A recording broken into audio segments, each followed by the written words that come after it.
Big Boss Malayalam season 8 Agnipariksha. അങ്ങനെ അഗ്നിപരീക്ഷയിൽ എനിക്ക് ആദ്യമായിട്ട് ഒരു എപ്പിസോഡ് വളരെ ഇൻട്രസ്റ്റിംഗ് ആയിട്ട് തോന്നി. മറ്റുള്ള എപ്പിസോഡുകൾ തീരെ മോശമാണ് എന്നല്ല ഞാൻ പറയുന്നത്.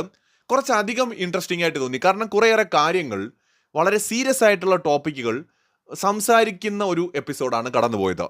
അതിൽ ശ്യാം എന്ന് പറയുന്ന മത്സരാർത്ഥിയെക്കുറിച്ചാണ് ഞാൻ ഈ വീഡിയോയിൽ സംസാരിക്കാൻ പോകുന്നത്.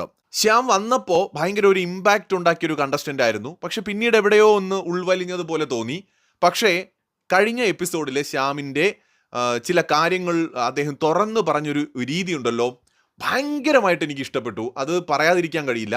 കാരണം ആ പറഞ്ഞ രീതി വളരെ കൃത്യതയുള്ള ഒരു സംഭാഷണമായിരുന്നു അദ്ദേഹത്തിൻ്റെത്. അദ്ദേഹത്തിന് ടാസ്കിൻ്റെ ഭാഗമായിട്ടൊരു ടോപ്പിക്ക് കിട്ടുന്നു. കളിയാക്കൽ എന്ന് പറയുന്നൊരു ടോപ്പിക്കാണ്. സോ ആ ടോപ്പിക്കിനെ കുറിച്ച് അദ്ദേഹം പറയുകയാണ്. ശ്യാം അദ്ദേഹത്തിൻ്റെ ചെറിയ പ്രായത്തിൽ ഈ സ്കൂളിലൊക്കെ പഠിക്കുന്ന സമയത്ത് ഈ ചെറിയൊരു ഫെമിനൈൻ ക്യാരക്ടർ ചിലപ്പോൾ ചില ആൺകുട്ടികളിൽ കാണും. അപ്പോൾ ഇങ്ങനെയുള്ള കുട്ടികൾ പലപ്പോഴും ഈ ചെറിയ പ്രായത്തിൽ ഭയങ്കരമായിട്ട് കളിയാക്കലുകൾക്ക് ഇരയാകാറുണ്ട്. അതൊരു വലിയ പ്രശ്നമാണ്.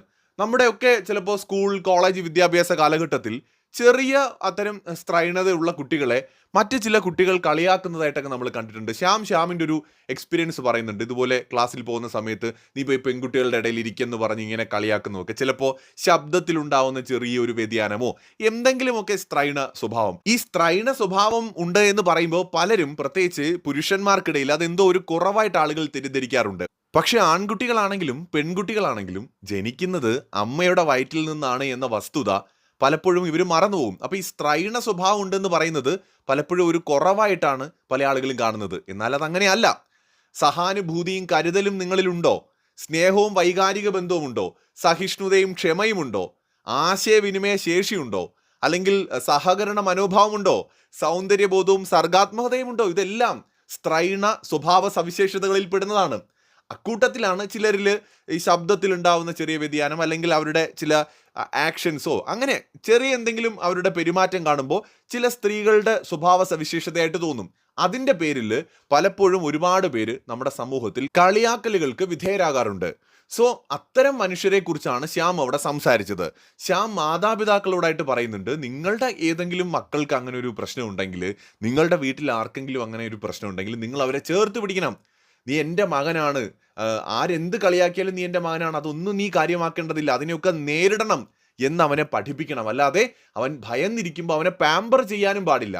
അവൻ വിഷമിച്ചിരിക്കുമ്പോൾ അവനെ കൂടുതൽ പാമ്പർ ചെയ്യുന്നതിന് പകരം സ്ട്രോങ് ആയിട്ട് അത്തരം സാഹചര്യങ്ങളെ നേരിടാനായിട്ട് അവനെ പ്രാപ്തനാക്കണം എന്നൊക്കെ പറഞ്ഞിട്ട് ശ്യാം നടത്തിയ ഒരു സ്പീച്ചുണ്ട്.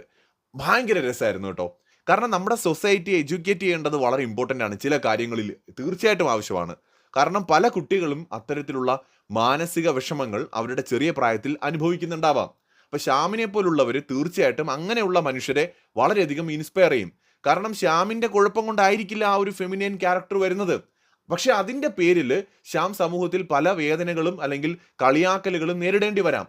അപ്പോൾ അങ്ങനെ മറ്റുള്ളവർക്ക് ഉണ്ടാകാതിരിക്കാനും, ഇനി അഥവാ ആർക്കെങ്കിലും അങ്ങനെ ഉണ്ടായാൽ അവരെ ചേർത്ത് പിടിക്കാനും എത്രത്തോളം നമ്മൾ തയ്യാറാകണമെന്നതായിരുന്നു ആ ഒരു ശ്യാമിൻ്റെ സ്പീച്ചിൽ നമുക്ക് ഏറ്റവും അധികം കാണാൻ കഴിഞ്ഞത്. ശ്യാം പറഞ്ഞ മറ്റൊരു ഡയലോഗ് കൂടിയുണ്ട്. അത് ഡയലോഗ് എന്ന് ഞാൻ പറഞ്ഞത്, ശ്യാം പറഞ്ഞൊരു വാചകം, അതായത് ഒരു സ്ത്രീ മാസ്കുലിൻ ആണെങ്കിൽ ആ ഒരു സ്ത്രീ വളരെ തൻ്റേടിയാണ്, ആ ഒരു സ്ത്രീ വളരെ ബോൾഡ് ആണെന്ന് പറഞ്ഞിട്ട് ആ സ്ത്രീയെ എല്ലാവരും ഭയങ്കരമായിട്ട് പ്രശംസിക്കും. എന്നാൽ ഒരു പുരുഷനിൽ ആ ഒരു ഫെമിനൈൻ ആയിട്ടുള്ള എന്തെങ്കിലും ഒരു ക്യാരക്ടർ കണ്ടാൽ അവനെ ഉടനെ എല്ലാവരും കളിയാക്കും, പരിഹസിക്കും. ഈ ഒരു ഇരട്ടത്താപ്പ് ശ്യാം അവിടെ പോയിന്റ് ഔട്ട് ചെയ്യുന്നുണ്ട്. ശരിയല്ലേ? ഇപ്പം നമ്മുടെ സമൂഹത്തിൽ ഒരു പെൺകുട്ടി പുരുഷന്മാരെ പോലെ ബോൾഡായിട്ട് സംസാരിക്കുകയും സ്ട്രോങ് ആയിട്ട് പെരുമാറുകയും ചെയ്തു കഴിഞ്ഞാൽ അവളെ ആരും കളിയാക്കുന്നില്ല. പകരം അവളെ ഒരു ഹീറോയിക് പരിവേഷം കൊടുത്തിട്ട് എല്ലാവരും ഭയങ്കരമായിട്ട് പ്രശംസിക്കും. എത്ര സ്ട്രോങ് ആണ്, മിടുക്കിയാണെന്ന് പറയും, അല്ലേ? അതേ സമയത്ത് ഒരു സ്ത്രീയുടെ സ്വഭാവ സവിശേഷതകൾ എന്തെങ്കിലും ഒരു പുരുഷനിൽ വന്നു കഴിഞ്ഞാൽ അതെന്തോ കുറവാണെന്ന് കണ്ടിട്ട് അവനെ കളിയാക്കുകയും ചെയ്യും. ഈ ഒരു പ്രശ്നം നമ്മുടെ സൊസൈറ്റിയിൽ പണ്ടുമുണ്ട്, ഇപ്പോഴും ചെറിയ തോതിലാണെങ്കിലും നിലനിൽക്കുന്നുണ്ട്. ഇതിനെക്കുറിച്ചാണ് ശ്യാം അവിടെ സംസാരിച്ചത്.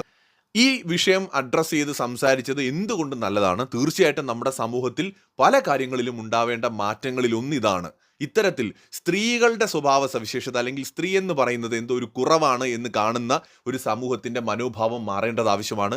അതോടൊപ്പം തന്നെ എല്ലാ മനുഷ്യരെയും ഒരുപോലെ കാണാനുള്ള ഒരു വിശാലമായ കാഴ്ചപ്പാട് ഒരു വികസിത സൊസൈറ്റിക്ക് വളരെ ആവശ്യമാണ്. നമ്മുടെ രാജ്യം വളരെ വേഗത്തിൽ ഡെവലപ്പ് ആയിക്കൊണ്ടിരിക്കുന്ന ഒരു സമൂഹമാണ് നമ്മുടേത്. ഏറ്റവും കൂടുതൽ യുവാക്കളുള്ളൊരു സമൂഹമാണ്. അപ്പോൾ നമ്മുടെ നാട്ടിൽ വളരെ വിശാലമായ ഇത്തരം കാഴ്ചപ്പാടുകളും ആവശ്യമാണ്. ഇനി വരുന്ന തലമുറയിൽപ്പെട്ട കുട്ടികളെങ്കിലും ഇത്തരം കളിയാക്കലുകളില്ലാതെ ഇതെല്ലാം സ്വാഭാവികമാണ് എന്ന തിരിച്ചറിവോടുകൂടി എല്ലാവരെയും എന്നതുപോലെ നമ്മുടെ സമൂഹത്തിൽ വളർന്ന് ഉയരങ്ങളിലേക്ക് പോകേണ്ടതുണ്ട്. സോ അതിന് ഇത്തരം തുറന്നു പറച്ചിലുകളും ശ്യാമിനെ പോലുള്ള മത്സരാർത്ഥികളുടെ പങ്കാളിത്തവും ഒക്കെ വളരെ ഗുണകരമാണ്.